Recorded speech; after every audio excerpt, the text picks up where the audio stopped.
여러분, 이 복음이라고 하는 말은 우리가 항상 말하고 듣는 단어입니다.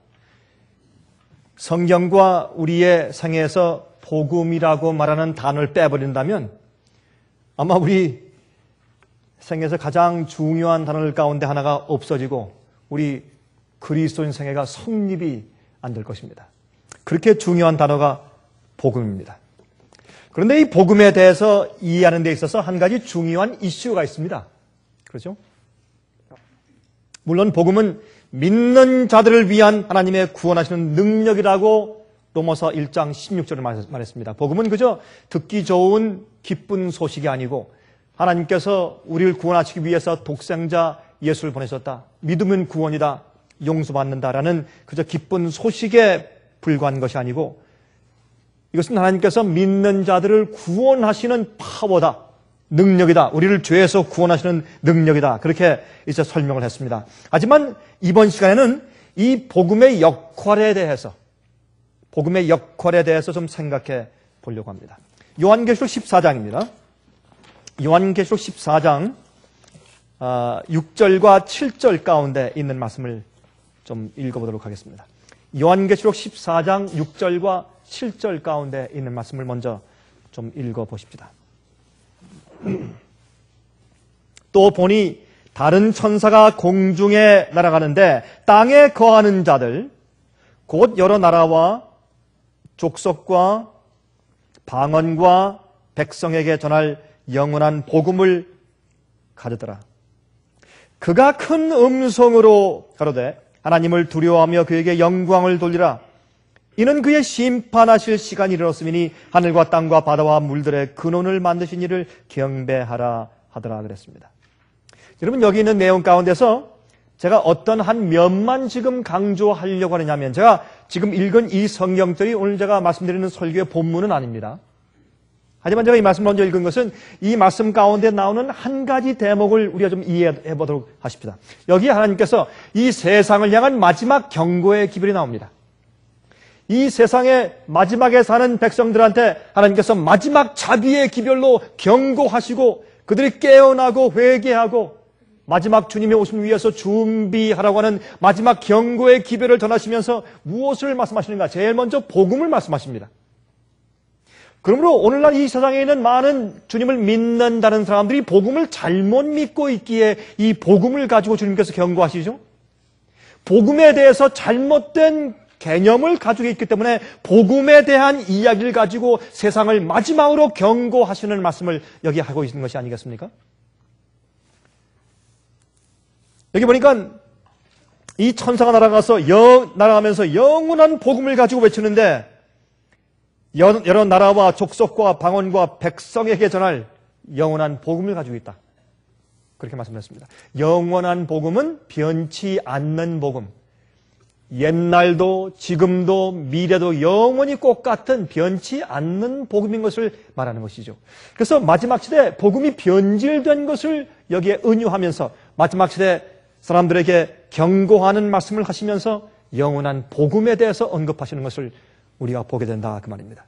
제가 이번에 이제 유럽에 가서 여행을 하다 보니까 이제 유럽은요 한 나라가 되었습니다. 여러분 유럽 연합 그러죠? 그러니까 유로피언 커뮤니티. 그런데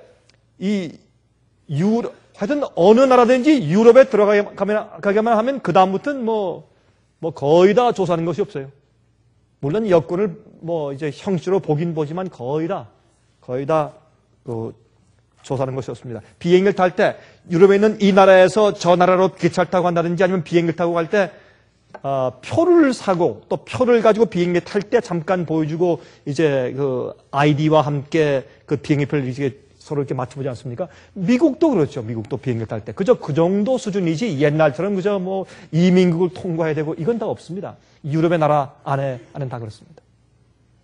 온 세상에 있는 나라들이 이제 하나로 합쳐지고 있습니다. 그렇죠? 지금 유엔에 있는 이 특별 지도에 의하면 이 전 세계 지역을 10개 지역으로 나눴다 그러죠? 우리가 그 지도를 봤지 않습니까? 과거에 10개로 나눴습니다. 그래서 맨 마지막에 이 세상이 10뿔의 세력으로, 10나라의 세력으로 다시 재편성되어 가는 것을 보는 것입니다. 유럽은 유럽대로 하나의 이제 세력이 되어 있는 것을 볼 수 있습니다. 자, 우리 골로새서 1장 6절. 이 모든 나라, 모든 족속, 모든 사람들에게 다 한꺼번에 전파되어져야 할 모든 오해를 풀게 하고 모든 잘못된 것을 고쳐주고 똑바른 복음을 이해케 하고 복음의 역할, 펑션을 똑바로 이해케 하는 마지막 경고의 기별이 온 세상 나라와 족속과 민족에게 다 전파되어야 한다고, 그것이 하나님의 마지막 경고라고 성경은 말씀하고 있습니다. 자, 골로새서 1장을 보겠습니다. 골로새서 1장 6절을 보시면 다음과 같이 말씀드리겠습니다. 이 복음이 이미 너희에게 이름에 너희가 어떻게 하고? 너희가 듣고. 그렇죠? 다시 말해서 복음의 기능 가운데, 복음의 내용 가운데 두 가지가 있습니다. 첫 번째는 복음은 하나님께서 인간을 구원하시는 이야기. 인간을 구원하기 위해서 우리 죄를 대신 지시고 우리를 속죄하기 위해서 이 땅에 오신 예수님의 이야기가 첫 번째 부분입니다. 복음은 예수님의 이야기를 먼저 들려줍니다.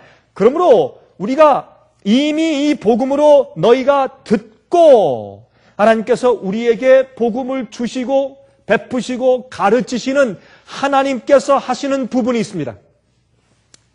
참으로 하나님의 은혜를 깨달은 날부터 너희 중에서와 같이 또한 온 천하에서도 무엇을 맺어? 열매를 맺어 자라는도다. 다시 말해서 복음은 두 가지 면이 있는데 하나님께서 하시는 면과 우리 인간이 하는 면이 있습니다. 이 두 가지가 합쳐져야 복음이 되는 것입니다. 복음에 하나님께서 우리에게 베푸신 일과 하나님께서 하시는 면만 강조하는 것을 우리가 반쪽 복음이라고 말합니다.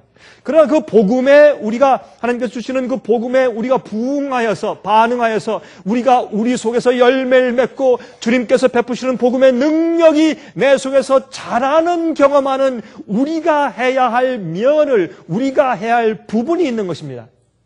이 두 가지 면을 다 합쳐서 우리가 영원한 복음, 변치 않는 복음, 창세기부터 요한계시록까지 변치 않는 하나의 유일한 복음이라고 성경은 말하고 있는 것입니다. 그래서 복음은 두 가지 면이 있어요. 오늘날 기독교에서 많은 부분에 많은 믿는 자들이 복음의 반쪽만 강조합니다. 예수께서 어떻게 하셨는가, 십자가에서 돌아가심과 우리 죄를 용서하심과 하나님께서 아들 독생자 예수를 보내신 것만 감사하고 그것만 받아들이면 믿으면 다 구원이 이루어졌다는 식으로 이해하는 것입니다. 그것이 반쪽 복음입니다. 타협된 복음인 것을 알 수 있어요. 그러나 또 로마서 1장 17절에 말씀하기를 복음에는 하나님의 의가 나타나서, 자, 복음에는 하나님께서 우리 인간들을 구원하시는 하나님의 의가 나타나요. 또 우리가 어떻게 의롭게 되는가는 하나님의 의가 나타납니다. 나타나서 믿음으로 믿음에 이르게 하나니, 다시 말해서 하나님께서 우리를 의롭게 하시는 하나님의 액션이 나오고 또 우리의 액션이 나와요. 하나님께서 하시는 면과 우리가 하는 면이 나오는데 주님께서 당신의 의를 제시하실 때 우리는 믿음으로 믿음에 점점 주님의 구원의 역사와 복음의 역사를 받아들이고 믿고 점점 믿음에서 믿음으로 성장해 나가는 것입니다. 기록된 바 오직 의인은 믿음으로 말미암아 살리라 함과 같으니라.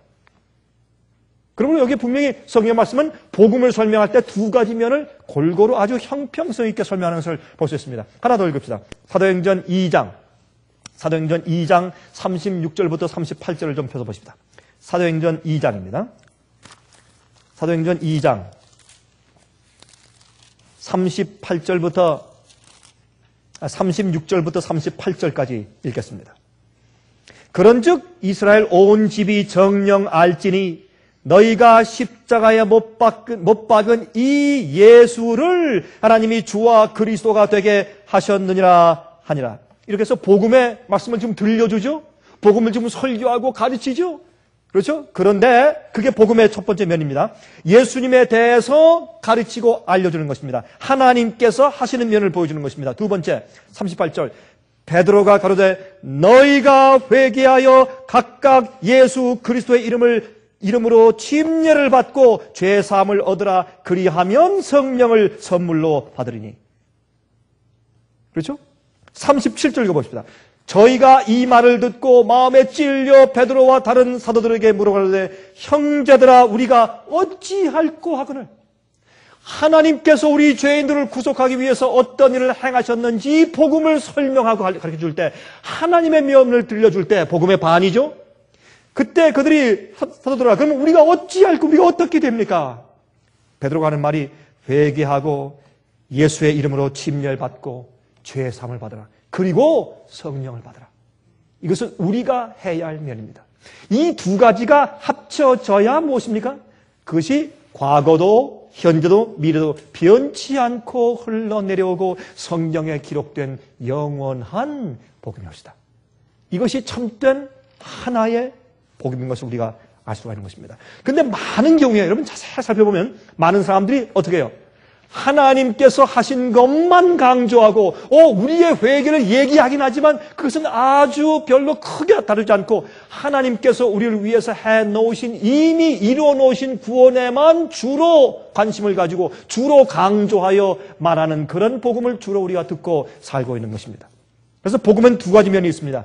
예수님에 대한 가르침의 부분이 있고 두 번째 듣는 그 복음을 듣는 자들이 행해야 하는 우리가 행해야 할 부분이 있는 것입니다. 예수님에 대해서 가르침의 부분이 있고 우리가 행해야 하는 부분이 있단 말입니다. 이 두 가지가 합쳐져야 정확한 올바른 하나의 복음이 되는 것입니다. 그런데요, 이 복음을 우리가 믿으면 이 복음의 능력이 있습니다. 이 복음을 믿는 자들을 구원하시는 하나님의 능력이 있습니다. 이 능력은 경험한 자들만 이해하죠. 그렇지 않은 자들은 이해할 수가 없습니다. 이것이 무엇인지. 최근에 말이죠. 아주 최근입니다.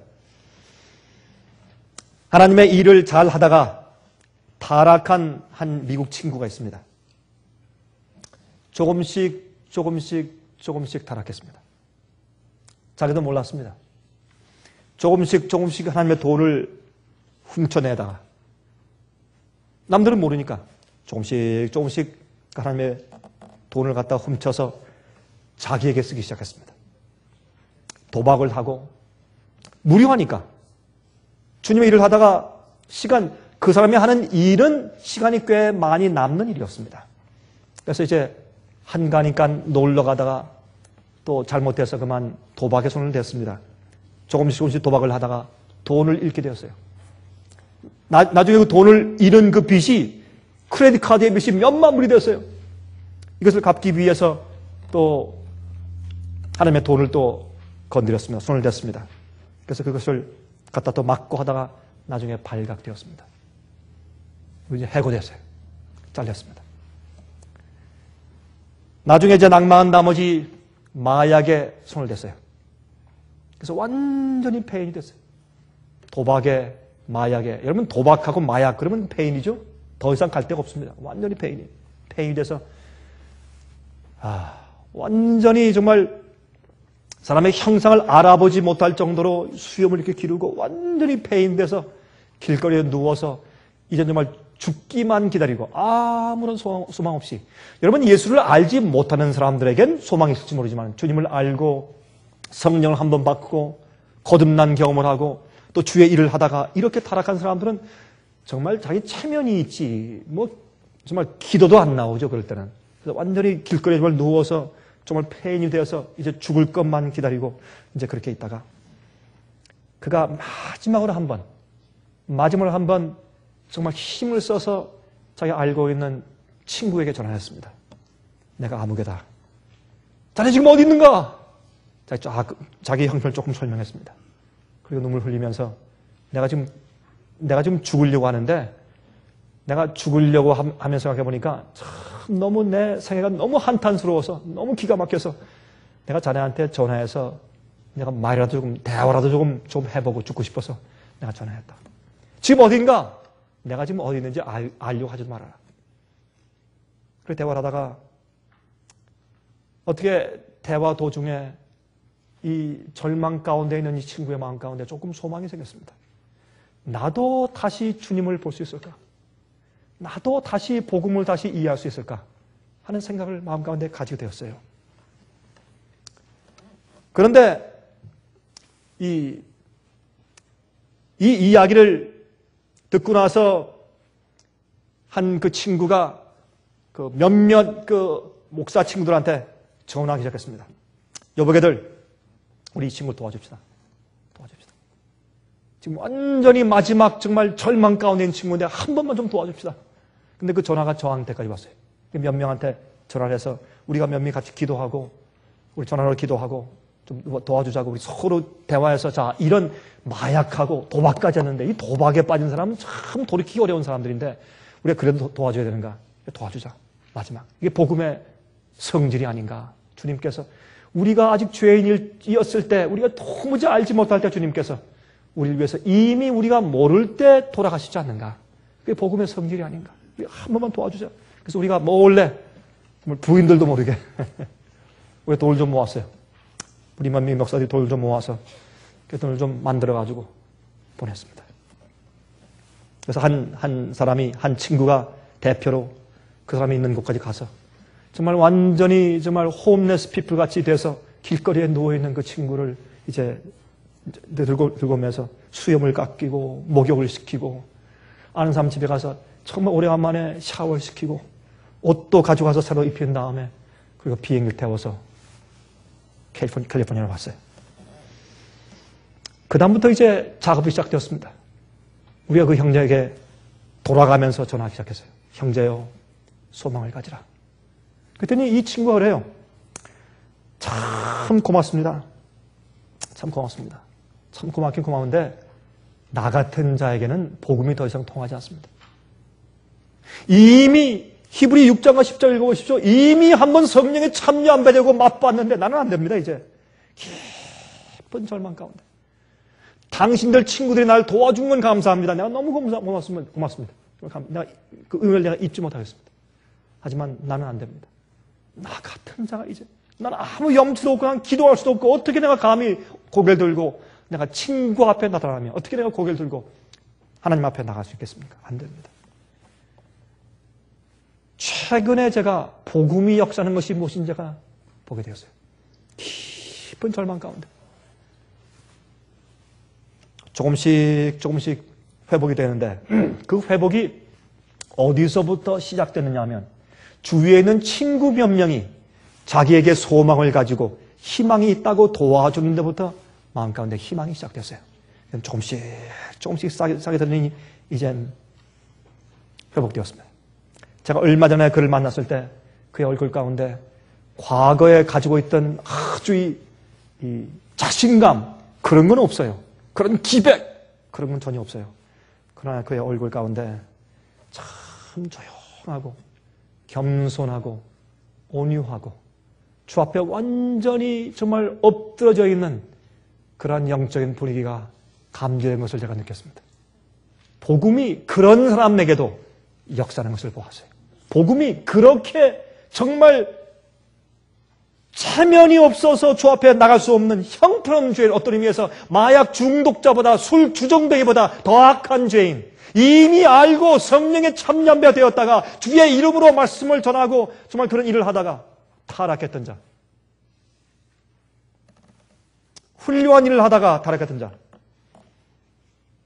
그런 자에게도 복음의 말씀이 들어갔을 때 그가 예수를 다시 바라보고 사람들에게 이야기하고 글 쓰고 하던 책을 만들고 하던 이제 그런 사람이 이제 자기가 말하는 그것을 자기 자신 영혼에게 적용시키면서 복음이 무엇이고 예수님이 누구며 하나님께서 우리 구원을 위해서 어떤 일을 행하셨고 또 어떤 일이 이루어졌으며 내가 그 복음을 받아들이고 용납하기 위해서 내가 용납되기 위해서 내가 어떤 일을 해야 하며 그것을 하나하나 다시 쓰러진 죄인으로서 하나하나 다시 밟아서 한 계단 한 계단 올라가는 그의 모습 보면서 복음의 경험이 무엇이며 복음의 능력이 무엇인지 제가 요즘에 다시 한번 느꼈습니다.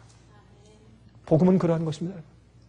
복음은 어떤 누구도 구원할 수 있는 믿는 자를 구원하는 하나님의 능력인데 예수님께서 이미 해놓으신 부분이 있고 지금도 중보자로서 우리를 위해서 하시는 부분이 있고 또한 우리가 해야 하는 부분이 있는 것입니다. 이 두 부분이 다 합쳐질 때 그것을 우리가 복음이라고 말하는 것입니다.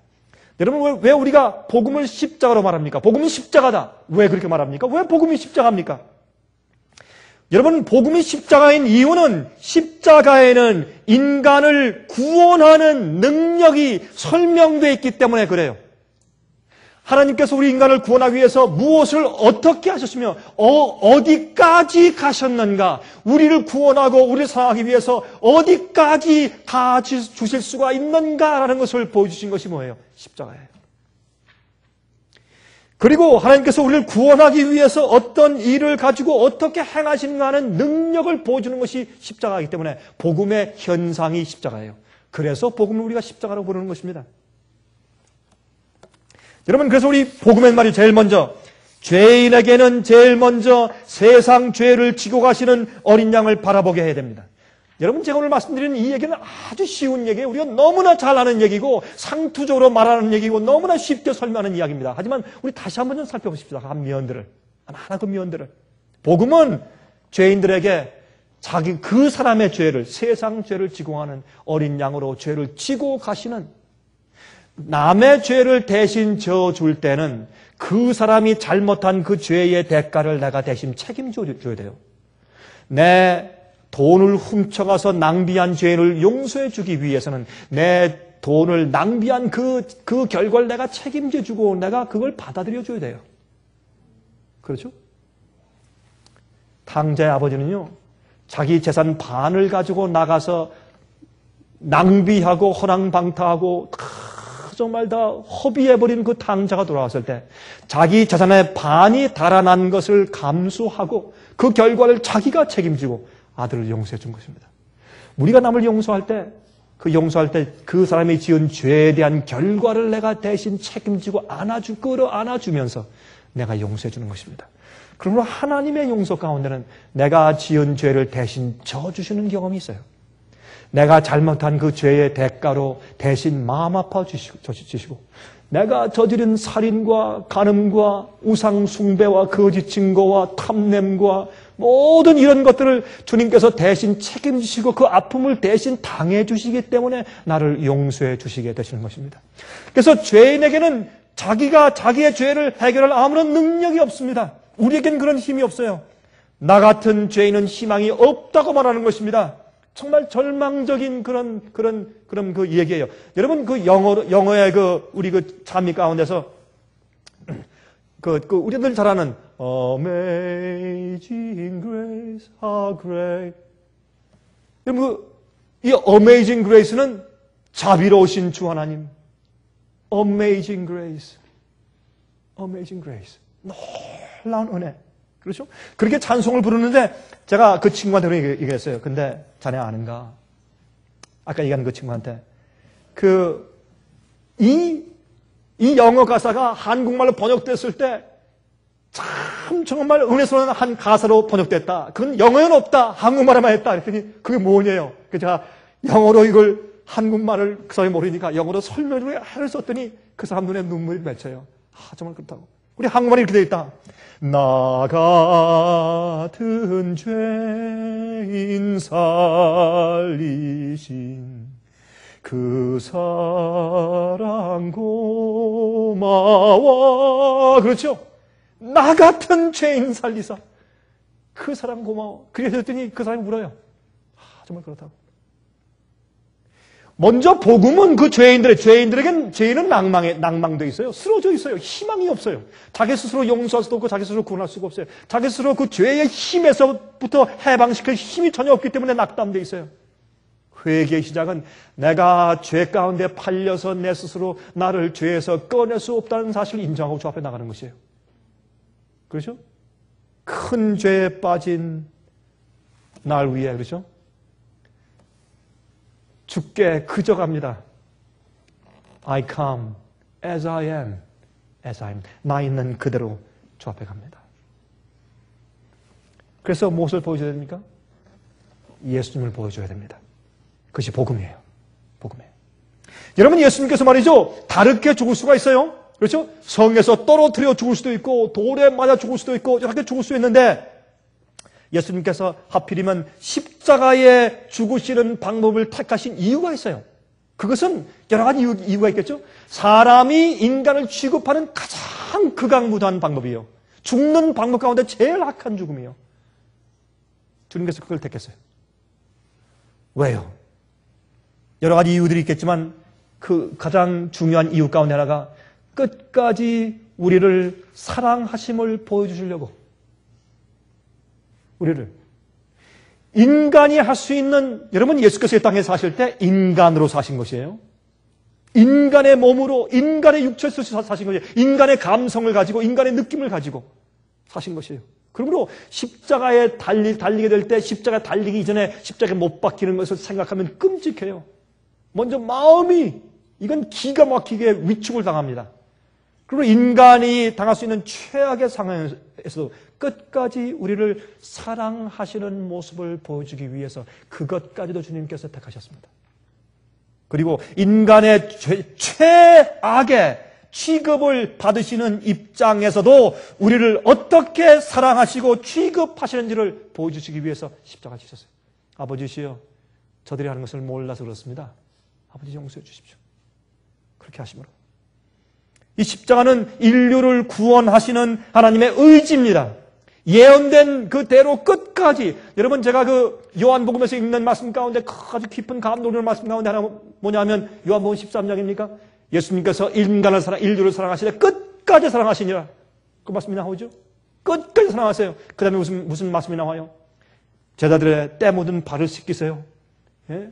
그 다음에 겟세마네 동산을 가세요. 그 다음에 가시관을 쓰시고 홍포를 입으시고 매를 맞으시고 조롱을 당하시고 십자가로 가세요.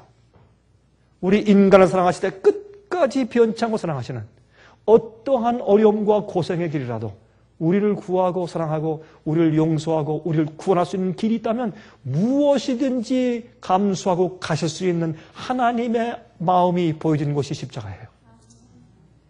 그래서 죄인에게 그것을 먼저 들어줘야 돼요. 십자가가 들리면, 이 땅에서 내가 들리우면 내가 많은 사람들을 내게로 이끌겠노라. 많은 사람들이 복음을 이야기할 때 예수님을 보여주는 일을 실패하는 것입니다. 제일 먼저 사람들한테 예수님을 보여줘야 합니다. 많은 사람들은 마음이 닫혀 있어요. 마음이 닫혀 있습니다. 원치 않습니다. 십자가를 너무 많이 보고 듣지만 거기 감동이 없어요. 그런 자들에게 주님께서 무엇을 허락하십니까? 아픔을 허락하시고 비형을 허락하시고 고통을 허락하시고 슬픔을 허락하셔서 그들 마음이 공허하게 될 때, 그들이 하나님을 찾을 때 십자가가 보여지면 그의 마음이 무너지는 것입니다. 그래서 주님께서 십자가를 복음의 표현으로 삼으셨어요. 여러분, 그러므로 이 구원의 과학은 무엇이냐면 죄인의 마음속에서 죄의 파워를 깨뜨리는 것입니다. 인간은 교만해요. 이기적이에요. 또 부해요. 십자가 필요 없어요. 하나님이 필요 없어요. 그런 자들에게 그의 마음속에서 죄의 파워를 깨뜨리고 마음속에서 하나님의 사랑을 필요로 하기 위해서 주님께서 내세우신 것이 십자가예요. 그게 복음의 시작입니다. 또 무엇을 합니까? 그 두 번째 복음의 면은 먼저 하나님을 보여주고 예수님을 보여주는 것입니다. 두 번째 복음의 면은 무엇이냐면 죄인이 해야 할 부분을 하게 하는 것이에요. 거기에 감동을 받은 죄인들은 똑같이 주 앞에 부복하게 됩니다. 죄인으로 부복해요. 여러분, 이번에 성만찬 예식을 하는데 제가 유럽에 가서 성만찬 예식을 2번 했어요. 제가 네덜란드에 가서 집회할 때, 또 스웨덴에 가서 집회할 때 2번 다 성만찬 예식을 하면서 또 저에게 이 성만찬 예식을 좀 집례해 달라고 또 특권을 주어서 제가 성만찬 예식을 집례해 주면서 제가 스웨덴에 가서 제가 이제 성만찬 예식을 하는데 저를 통역하는 사람이 키가 커요. 키도 크고 아주 저보다 등치가 더 커요. 더 크고 아주 육중한 사람인데 참 훌륭한 그리스도인이에요. 제가 그 사람과 함께 발을 씻는데 말이죠. 다리의 종아리의 굵기가 저보다 거의 2배고 발도 제 발이 한 2배 커요. 이 잡는데 전 지금까지 성만찬 예식을 많이 했지만 그렇게 큰 발을 제가 씻긴 건 생전 처음이에요. 큰 발이 정말 빅풋이에요. 이런 큰 발을 제가 씻기는데 한참 씻어야 돼요. 발이 커서. 근데 그렇게 큰 발을 가지고 있는 그 키 큰 사람도 말이죠. 발 씻고 나서 저 끌어안고 같이 이렇게 대화하는데 얼마나 사람이 온유하고 겸손한지. 복음을 깨달은 사람은 다 그래요. 똑같은 어떤 인종이든지 어떤 체구든지 똑같은 마음을 갖게 돼요. 성령으로 인도함 받는 사람이 돼요. 여러분, 복음 예수를 보고 나면 십자가를 진실로 이해하면 많은 사람들이 이렇게 생각해. 예수님 저를 주님의 제자로 삼으신 것 특권을 생각하십시오. 누가 저 같은 사람을 감히 이렇게 제자로 얻습니까? 제가 얼마나 똑똑한데. 말은 안 하지만 솔직히 그래요. 내가 재주가 많은데, 그렇죠? 내가 영향력이 많은데, 주님, it's good for you. Have me one of your disciples. 그렇죠? 주님, 이것은 나 같은 사람 가지신 거 주님 특권을 생각하셔야 합니다. 종종 그런 생각 우리가 합니다. 그렇게 우리가 교만해요. 우리는 그런데 찌들은 사람들이에요. 그래서 우리가 십자가의 필요를 정말 100% 느끼지 못해요. 내가 날 용서할 수 없고, 내가 내 죄의 파워의 그립, 그 손아귀 위에서 나를 구원할 수 없는 것을 너무 처절하게 느끼기 때문에 부복하는 그런 경험 말이에요. 죄인이 해야 할 부분을 하게 만들어야 십자가는 하나님을 믿고 따르는 일에는 엄청난 동기 유발이 필요해요. 사람들은 소원하고 바라면서 갈망하면서 멸망해 가요. 많은 사람들은 구원받기 원해요. 소원해요. 바래요. 그러면서 멸망당해갑니다.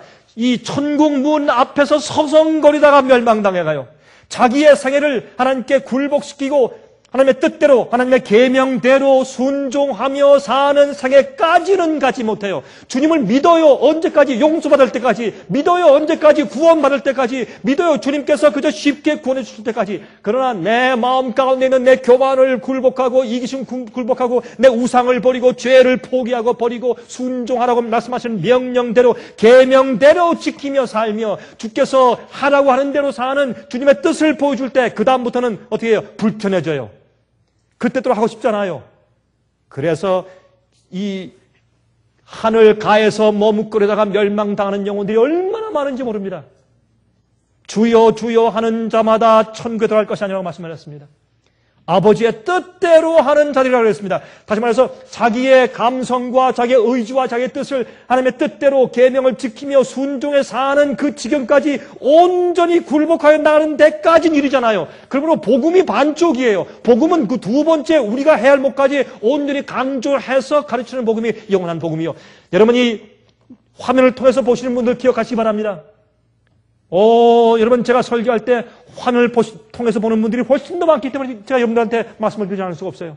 기억하십시오. 복음은 오늘날 세상의 복음은 거의 다 반쪽 복음이요. 우리가 해야 할 부분을 내가 철저히 주님의 모든 뜻대로 살기 위해서 내 자신을 굴복해서 가는 지점까지 나를 끌고 가지 않으면 그것은 참된 복음이 아니에요. 그래서 마지막에 세상에 하나님께서 영원한 복음으로 세상을 마지막으로 경고하는 기별이 온 세상 족속과 민족과 방언에 있는 모든 사람들에게 전파할 마지막 경고의 기별이 있는 그곳에 영원한 복음 이야기를 두었다 그 말입니다.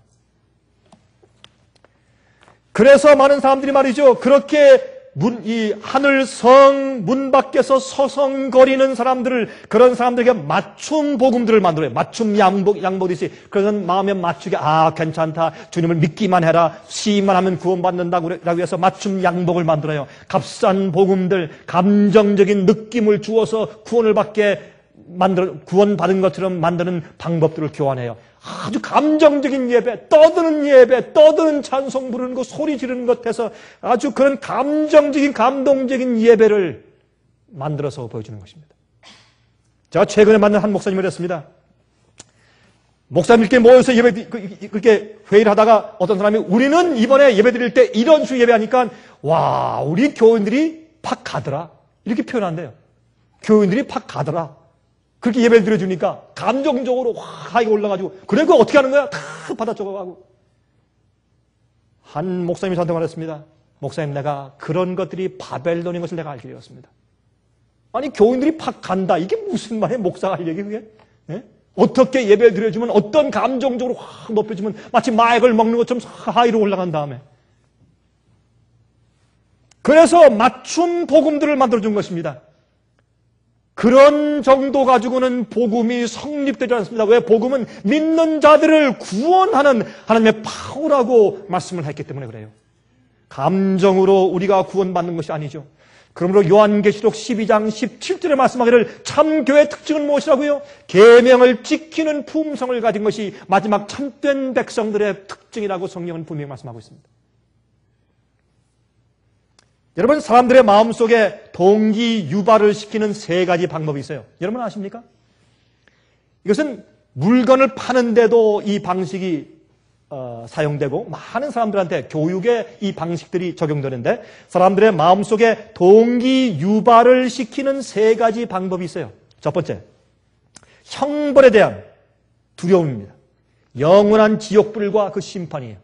형벌에 대한 두려움을 주어서 믿게 만들어요. 너 안 믿어? 지옥에 가서 영원히 칙칙 탄다? 너 감히 안 믿어? 이렇게 해서 무서움을 넣어주어서 그 사람들을 믿게 만드는 것입니다. 제가 한 번은 말이죠, 어떤 분과 함께 제가 성경을 공부했어요. 이제 이제 집사님이었는데 제가 이제 성경을 공부했는데 제가 공부하다가 영원한 지옥불 문제를 쭉 공부시키면서 하나님께서 지옥불에 사람을 넣고서 죽지도 못하게 이쪽으로 600만 년 동안 태우고 뒤집어서 또 600만 년 태우고 차근차근 영원히 태우고 이런 것이 아닙니다. 그건 잘못 오해한 것입니다. 영원한 불이라는 것은 불의 목적이 영원하기 때문에 태우는 대상이 다 태워져 버리면 그 불도 꺼져 버립니다. 소돔과 고모라 성을 영원한 불로 멸망했다고 했지만 지금 불이 타지 않고 재가 되어서 다 없어졌지 않습니까? 마찬가지로 불로 태워서 악인들을 불로 태워서 재가 되어서 밝게 한다고 성경은 말씀했습니다. 쭉 설명했어요. 그랬더니요, 그 집사님이 이렇게 저한테, 제가 다 그 모습과 얼굴 표정이 지금도 제가 생생하게 기억이 나요. 이렇게 말해요. 목사님, 그렇다면 아무것도 아니네요. 그냥 내 마음대로 살다 그냥 죽어버리면 되네요. 오히려 그게 그 사람한테 그럼 별로 무서운 거 아니네? 그 사람이 지금까지 예수를 왜 믿었는지, 왜 교회 다녔는지, 왜 헌금을 드렸는지, 왜 믿었는지에 대한 동기가 만천하에 폭로되는 순간이었습니다. 왜 믿었는지. 그럼 목사님 그거 아무것도 아니네요. 그냥 살다 그냥 죽어버리면 그냥 끝나는 거네, 그러면. 너무 다행스럽다는 듯이 많은 사람들은 영원한 형벌에 대해서 두려움을 가지고 예수를 믿는 것입니다. 두 번째, 사람의 마음속에 동기 유발시키는 세 가지 방법 가운데 두 번째, 영원한 상급에 대한 소원이에요. 영원한 상급에 대한 소원. 여러분 얼마 전에 말이죠, 올림픽 선수들에게 설문조사를 했대요. 참 재밌는 조사도 다 있어요. 요새 설문조사 가운데 별조사가 다 있어요. 근데 이제 올림픽 선수들한테 설문조사를 했는데, 자, 여러분들에게 우리가 약을 드리겠습니다. 그 약을 먹으면 그 약은 불법이 아닙니다. 그 이제 이 도핑 테스트에 그 약물 검사 테스트에도 안 걸리고 이건 불법이 아닙니다. 얼마든지 먹을 수 있는 특별한 약인데 이걸 먹으면 여러분의 힘이 배가 증가합니다. 그래서 여러분들은 분명히 약만 먹으면 금메달을 땁니다. 금메달을 땁니다. 그런데 한 가지 조건이 있습니다. 금메달을 딴 다음에 1년 안에 죽습니다. 그래도 이 약을 드시겠습니까? 하고 설문조사했더니 4분의 3이 먹겠습니다 했대요. 여러분 이건 뭐냐 하면 올림픽 선수들은 일생에 금메달 따는 것이 일생에 자기의 최고의 목표예요. 그 열망 때문에 살아요. 그거 한번 하고 나면 더 이상 인생에 더 이상 해야 할 무슨 목표가 없는 듯이 살아요. 그래서 그거 한번 따기 위해서 내가 그걸 따고 나서 영광 받은 다음에 내 고를 이룬 다음에 1년 안에 죽어도 나 먹겠습니다. 4분의 3이 예스에 돼요. 참 놀라운 얘기죠. 여러분 이것은 우리에게 무엇을 알려줍니까? 우리 인간의 마음속에 동기 유발시키는데 세 가지 방법이 있는데 첫 번째는 형벌에 대해서 두려움과 무서움을 가지고 무서워서 억지로 믿게 만들고, 두 번째 영원한 상급 보상에 대해서 욕심을 가지고 믿게 만드는 것입니다. 여러분 이렇게 한번 생각해 보죠. 결혼식이 끝났습니다. 이제 딴딴따다 하고 이제 아름다운 지금 신부복을 입은 신부가 들어와서 아주 아름답게 결혼식을 끝냈습니다. 다 끝나고 나서 이제 그 다음에 또 결혼 케이크도 먹고 또 선물도 다 풀어보고 참 아주 된 다음에 첫날 밤이 되었습니다. 이제 신혼여행을 갔습니다. 그런데 이 신부가 이렇게 신랑에게 말한다고 우리 상상해 보십시다. 한숨을 푹 쉬면서 여보 너무 슬프다. 여보 무슨 말이야? 지금 우리 당장 결혼해서 오늘 첫날인데 왜 슬퍼? 내가 결혼한 이유는 결혼 선물들을 받기 위한 것이었는데 이젠 더 이상 결혼 선물 못 받잖아요. 참 슬픕니다. 그러면 그 남편이 신랑이 얼마나 슬프겠어요? 정말 얼마나 마음이 아프겠어요? 그것이 많은 믿는 자들의 동기가 아닙니까? 하늘에 들어가기 위해서, 영생에 들어가기 위해서, 그렇죠? 영원한 기업을 받기 위해서. 물론 우리가 하늘을 그리워하고 사모하는 것 마찬가지입니다. 우리 사실입니다. 이 세상의 고통과 병 때문에, 죽음 때문에 그런 건 사실입니다. 그러나 우리의 믿는 이유가 그것이 아니죠. 그렇죠? 우리 믿는 이유가 무엇입니까? 세 번째입니다. 세 번째는 생명강도 아니고 생명나무 열매도 아니고 하늘 도성도 아니고 영생도 아니고 우리가 믿는 참 믿음은 하나님과 예수님 복음 때문이죠. 그래서 복음의 두 면은 무엇입니까? 예수님에 대해서 알려주고 그것들을 마음 가운데 동기 유발이 생겨서 내가 할 부분이 생기는 것이 그게 복음의 경험이에요. 그 복음은 두 면이라고 말씀드렸지 않습니까? 예수님에 대해서 가르치고 알려주는 것이 복음의 면이고 하나님께서 하신 면을 알려주는 것이고 두 번째 우리가 하는 면인데 이 두 가지가 합쳐져야 되는데 이 두 가지를 합치는 풀, 예? 이 두 가지를 합치는 부착하는 부착제 그 풀이 뭐냐 하면 그 동기 유발인데 그것은 뭐냐면 마음속에 생겨난 사랑으로 일어나는 동기 유발이에요. 그것으로 생겨야 복음의 두 가지 면이 하나가 되는 것입니다. 잘못된 동기 유발 가지고 복음의 경험이 마음 가운데 들어오지 않는 것입니다. 얼마나 많은 사람들이 잘못된 복음을 경험하고 살고 있는지 몰라요. 그러므로 마음속에 생겨난 사랑으로 일어나는 반응으로 생긴 동기 유발입니다. 여러분 성소 제도를 만들어진 이유와 목적이 있지 않습니까? 그렇죠? 왜요? 하나님의 마음을 이해하도록 하기 위해서. 구세주 사랑을 볼 수 있도록 하기 위해서. 여러분 이 죄인이 마음 가운데 죄의 가책을 느끼면 어떻게 돼요? 자기 뒷뜰에 가서 양이나 염소를 가지고 끌고 옵니다. 끌고 이렇게 와가지고 어떻게 합니까? 양이나 염소 머리 위에 손을 얹고 죄를 고백합니다. 그 죄가 메시아에게 전가되는 걸 상징하죠. 그 다음에 그 양을 죽입니다. 그렇죠? 그 양을 죽이면서 내가 죄를 지었는데 왜 죄 없는 양이 이렇게 죽을까? 바로 떠는 양을 보면서 그 마음 가운데 아픔을 느끼면서 내 죄를 나의 잘못을 대신 책임져 줄 흠없는 죄 없는 메시아 어린 양을 기억하는 것입니다. 그래서 그것이 바로 구원의 제도 아닙니까? 성소 제도 아니겠습니까? 그래서 요한계시록 3장 20절에 말씀했어요. 볼지어다 내가 문 밖에 서서 두드리노니 누구든지 내 음성을 듣고 문을 열면 내가 그에게로 돌아가 그로 더불어 먹고 그는 나로 더불어 먹으리라. 여러분 왜 초청해 드립니까? 그 사람과의 관계 때문에 주님과 함께 먹고 마시기 위해서 교제하기 위해서 그것이 복음의 경험입니다. 제가 이번에 네덜란드에서 집회를 하면서 제가 설교를 참 여러 번 했는데 그 중에 한 설교는 뭐냐면 십자가의 의미 가운데서 우리가 잘 알지 못하는 십자가의 의미가 무엇인가 제가 그걸 쭉 설명했어요. 우리가 바라보아야 할 십자가의 의미가 무엇인가 하고 설명을 쭉 했더니 끝난 다음에 한 여인이 저한테 왔어요. 여인이 와서 암스텔담에 사는 여인인데 와서 자꾸 제 앞에서 눈물을 닦아요. 참 어떤 때는 이렇게 가서 집회를 하다 보면 성령께서 크게 역사하는 그런 역사들이 있는 것을 제가 이제 체험하게 되는데 그 여인이 눈물을 흘리면서 울어요. 그래서 지금 눈물을 닦을 때까지 좀 기다린 다음에 왜 그랬습니까? 물으니까 이렇게 말해요. 목사님 저는 중국 사람 그러면 너무나 미워합니다.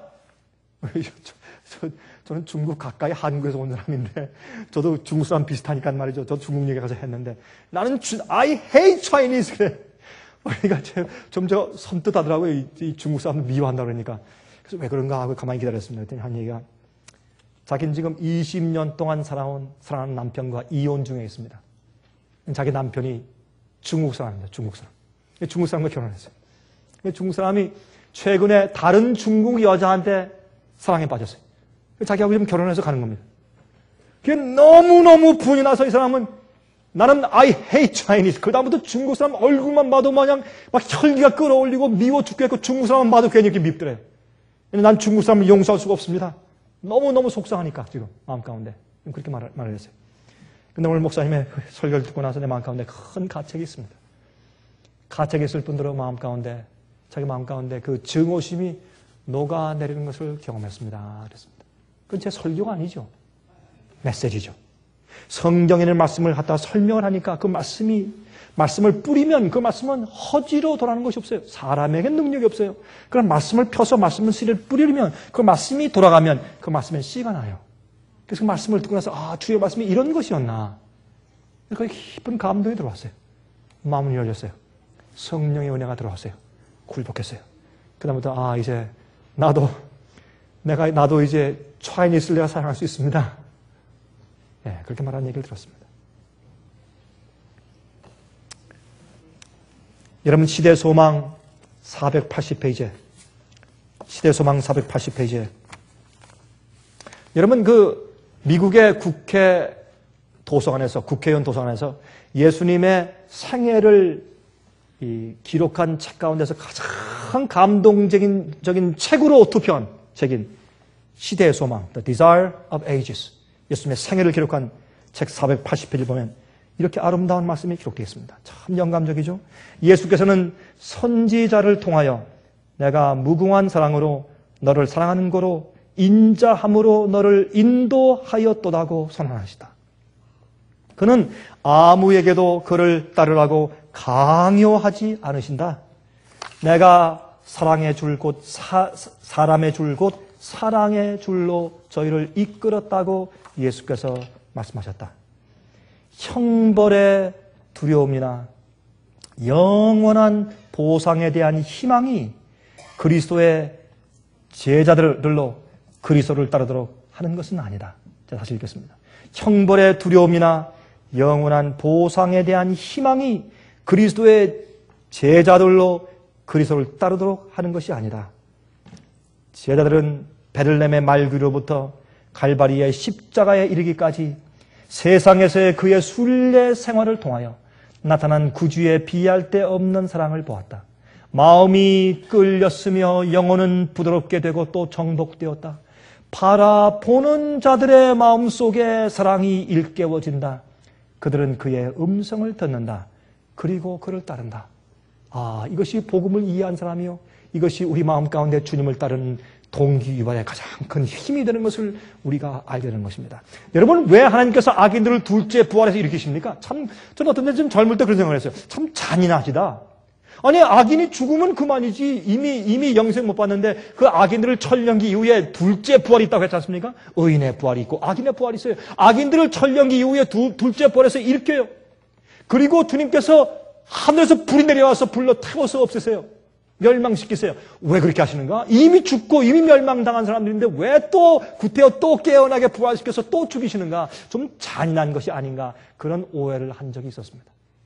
근데 왜 그렇게 하십니까? 주님께서 그렇게 하신 이유가 어디 있습니까? 왜 그렇게 하세요? 그것은 하나님께서 마지막에 그때 천년기 이후에 또 한 번 예수께서 말구에서부터 십자가에 돌아가시기까지 예수 그리스도의 그 생애를 다시 한번 보여줄 것입니다.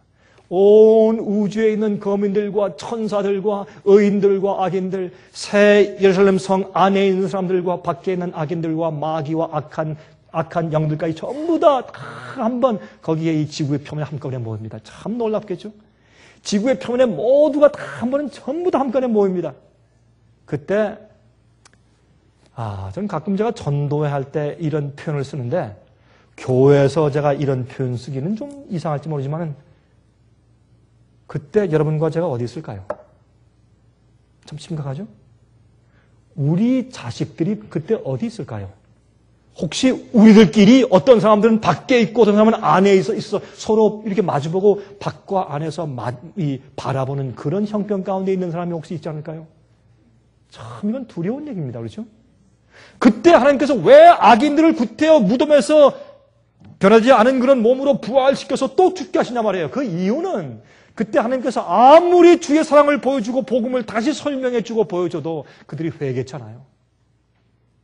하나님께서 아무리 해도 더 이상 회개치 않는 악인들을 보여주면서 이제 어떻게 할까? 하나님께서는요, 강제하신 분이 아니에요. 이제 어떻게 할까?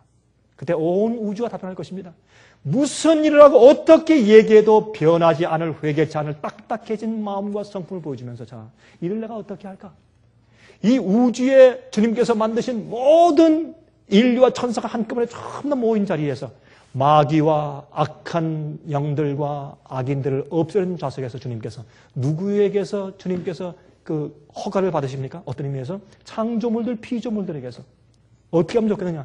의인들과 천사들의 영원한 안전과 행복을 위해서 악인들은 없어져야 합니다. 없어져야 합니다. 그래서 불태우는 일이 있는 것입니다. 그건 주님의 자비입니다. 주님의 은혜입니다. 그 주님의 무서움이 아닌 것입니다. 그래서 사실은 하나님께서 우리 인간들을 천사들도 하늘의 우주의 거민들도 우리 의인들도 다 영원히 주님을 섬기고 주님을 즐겁게 감격해서 자원하는 심정으로 영원히 찬송하며 아무도 죄를 짓지 않고 아무도 계명을 범하지 않는 마음을 가지고 살 수 있게 만드시는 이유가 어딘 줄 아십니까? 주님의 성품과 주께서 행하신 것을 보여주므로 그들 마음 가운데 생기는 반응을 통해서 순종케 하는 힘입니다. 그것이 복음의 능력이에요. 그래서 복음은 십자가입니다. 그래서 십자가의 죽음으로 죽으시기로 주님께서 선택을 하신 것입니다. 여러분, 그래서 여기 보면 시편 34장 8절 보시면은 너희는 여호와의 선하심을 맛보아 알지어다. 그에게 피하는 자는 복이도다. 여호와의 선하심을 어떻게 하라고요? 맛보아 알라. 맛보아 알라. 제가 이번에 유럽을 여행할 때 말이죠. 저는 유럽을 참 많이 갔습니다. 참 유럽을 참 많이 여행한 사람인데 갈 때마다 꼭 누가 공항에 나와서 저 픽업해 가고 아니면 제가 이제 기차를 타고 한 몇 번 바꿨다고 해서 제가 여행을 다니고 제가 알아서 찾아가고 이제 주로 그렇게 했는데 그냥 제대로 유럽을 볼 수가 없어요. 이번엔 제가 좀 가면서 여보 내가 이번에 가서는 내가 직접 내가 운전해서 한번 가보겠다. 그래서 제가 공항에 내려서 제가 직접 차를 하나 렌트를 해가지고 제가 직접 운전을 가봤어요. 처음이죠. 제가 유럽을 처음 많이 갔지만 저 처음으로 이제 운전을 하고 갔는데 가보니까 제가 느낀 것이 있어요. 이 네덜란드의 나라의 그 하이웨이 국도가 너무 잘 돼 있어요. 너무 잘 돼 있고 이 사인 안내판들이 너무 잘 돼 있어요. 그리고 가면서 어느 동네는 지금부터 몇 킬로 남았다. 어디 가면 어느 액짓이 몇 킬로 남았다. 이것이 너무 잘 돼 있어서 길을 잃어버릴 수가 없어요. 공항에서 딱 출발해가지고 그 집회 장소까지 그 시골 구석까지 잘 찾아갔어요. 얼마나 정확한지 길 안내판들이. 제가 그걸 느꼈고 또 한 가지 말이죠. 참 이상하게 말이죠. 저는 지금까지 우리가 집회하던 장소가 국도 메인 로드 위에서 꽤 깊이 떨어진 곳에 있는 줄 알았어요. 핫캐버리라는 곳이. 근데 가보니까 그게 아니에요.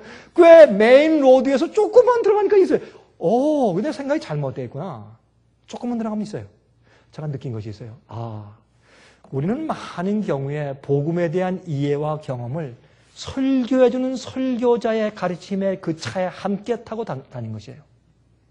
다른 장로나 다른 사람의 가르침에 묻어서 다른 책을 읽은 것에 묻어서 다른 사람의 차를 타고 다니기 때문에 우리의 개념이 달라요.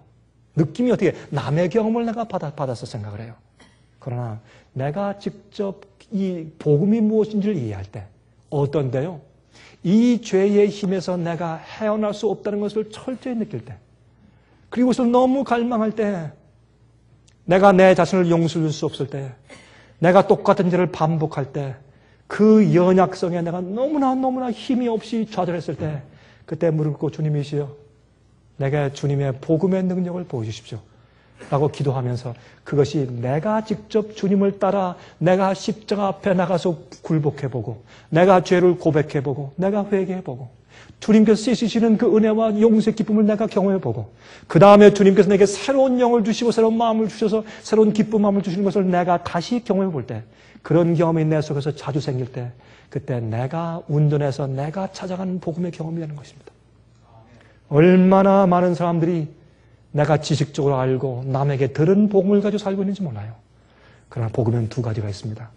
하나님께서 내게 해주신 복음에 대해서 우리가 알아야 되고 두 번째 내가 그 복음에 대한 반응으로 내가 해야 할 부분이 있는 것입니다. 근데 대부분의 많은 사람들이 복음에 대해서 잘 아는 사람들도 남이 하나님께서 어떻게 하셨는지를 설명하는 반쪽 첫 번 부분의 복음만 대부분 이해하고 있는 것을 제가 보게 돼요. 두 번째 내가 아는 여호와의 선하심, 나를 구원하심, 나를 용서하심, 나를 30년, 40년, 50년, 60년, 70년 동안 오래 참아오신 하나님의 선하심을 맛본 것. 그냥 하나님께서 참아오셨지, 인내하셨지 그것이 아니라 그걸 생각하면 콧날이 시큰하고 참 울지 않고서 견딜 수 없는 그 감격함. 혼자 조용히 그것을 생각할 때 참 마음에 어쩔 수 없는 감격이 들어오는 그런 감격 말입니다. 그것은 내 마음 가운데 내 마음의 뜻대로 내 욕심과 내 정욕대로 하고 싶고 내 고집대로 하고 싶고 고집대로 미워하고 고집대로 뭔가 하고 싶은 그런 마음이 생기더라도 그것을 조용히 눈 녹듯이 사라지게 만들 수 있는 그런 감격만 해요. 주님께서 나를 어떻게 취급하시고 어떤 것을 하셨는가를 이해할 때 들어오는 감격과 감동 때문에 내 속에는 모든 충동을 지배할 정도까지 된 그 복음 말이에요. 예? 그 두 가지 복음을 우리가 이해해야 할 것입니다. 주님을 알면 죄가 나갑니다. 그래서 요한일서 3장 6절과 9절을 말씀하기를 그 안에 거하는 자마다 범죄하지 아니하나니 범죄하는 자마다 그를 보지도 못하였고 그를 알지도 못하였습니다. 적어도 마음 가운데 자기가 어떻게 해요? 죄에 대한 동기를 품고서 계획해서 죄를 짓지 않습니다. 여러분, 여기에 있는 이 헬라어는 현재 분사이기 때문에 계획 습관적으로 짓는 죄는 더 이상 짓지 않는다고 말이에요. 9절에 하나님께서 난 자마다 죄를 짓지 아니하나니 이는 하나님의 씨가 그의 속에 거하며 저도 범죄치 못하는 것은 하나님께로 났습니다. 하나님께로부터 다시 태어나는 것이 복음의 경험이요. 주님의 사랑을 우리가 이해하고 거기에 반응하면 하나님께로부터 나면 성령으로 다시 나면 내 마음 가운데 죄를 지을 수 있는 마음이 없어져요. 죄가 떠나요. 죄의 그 속죄에서 우리가 해방돼요. 그래서 우리는 복음은 우리의 죄의 힘에서 구속하는 파워가 있다고 말합니다. 여러분, 이 설교하는 제 자신도 매일매일 복음의 은혜를 제 마음 가운데 경험하고 이해해야 돼요. 생각해야 되고 또 명상해야 되고 그 감격이 내 마음 가운데 간절히 들어온 것을 느끼고서 눈물이 글썽거리고 목이 메고 저 앞에 감사하다고 또 이야기하고 그 다음에 내가 내 생을 시작하면 내 생에서 죄의 정욕이 사라져요. 그 죄의 파워와 족쇄가 저를 더 이상 붙들지 못해요. 그 전까지 내 마음 가운데 분노가 있었고 제 마음 가운데 인간적인 정욕이 있었는데 갑자기 그 힘이 사라져요. 하나님의 은혜가 저를 지배합니다. 여러분이 제가 복음엔 두 가지 면이 있습니다. 우리가 아무리 복음의 첫 번째 면인 주님께서 어떻게 하시는지를 알지라도 그 주님의 그 거룩하신 능력에 반응하는 내 마음에 감격을 주는 복음의 개인적인 경험이 없으면 그 복음은 그래도 반쪽이에요. 진리를 잘 알고 있더라도 그 경험이 복음의 둘째 우리가 해야 할 몫의 경험이 매일매일 우리 마음 가운데 감동을 주시기를 간절하게 바랍니다. 하늘에 계신 우리 아버지, 우리는 죄된 속성을 가지고 있습니다. 우리가 아버지의 뜻대로 살고 의롭게 살기 위해서 우리가 생애를 바칩니다. 하지만 우리가 어떤 자들인가 하는 것을 우리가 부인할 길이 없습니다.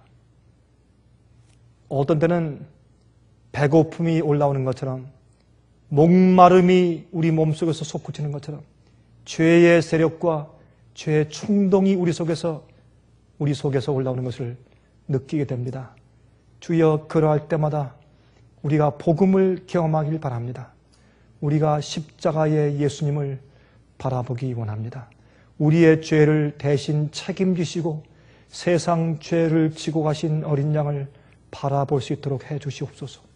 그렇게 함으로 그 감동이 우리 마음속에서 죄의 파워를 사라지게 하게 도와주시고 눈 녹듯이 녹게 만들게 축복하여 주시옵소서.